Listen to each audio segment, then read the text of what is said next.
Video TikTok seorang wanita, saudara viral seusai ia membagikan cerita kala mengunggah keadaan tengah memasang kateter urin pada seorang pasien laki-laki.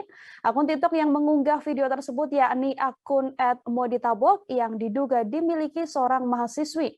Dari hasil penelusuran didapati bahwa perekam adalah mahasiswi Universitas Aisyah atau Unisa Yogyakarta yang sedang melakukan praktik klinik atau magang. Diketahui bahwa video yang dibuat perawat wanita ini ada di RSUD Wonosari, Yogyakarta. Pihak RSUD Wonosari pun telah mengklarifikasi bahwa sosok tersebut bukan pegawainya, namun merupakan seorang mahasiswi praktik.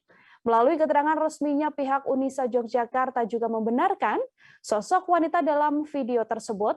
Pihak Unisa Yogyakarta juga mengungkapkan bahwa mahasiswi itu telah ditegur dan diperingatkan. Kini nilai mahasiswi itu juga dipertaruhkan. Pasalnya ia kini ditarik dari tempat praktik klinik dan tak boleh lagi menjalani praktik.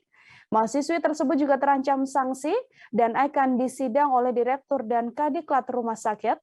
Kepala Biro Humas dan Protokol Unisa Yogyakarta, Sinta Maharani, mengatakan pihak mahasiswa akan mendapatkan sanksi tegas sesuai aturan dan ketentuan akademik. Dirinya mengatakan pihak kampus juga akan memberikan skorsing hingga sanksi terberat, yakni penundaan kelulusan Proversinos. Jangan lupa subscribe, share, komen, dan like ya.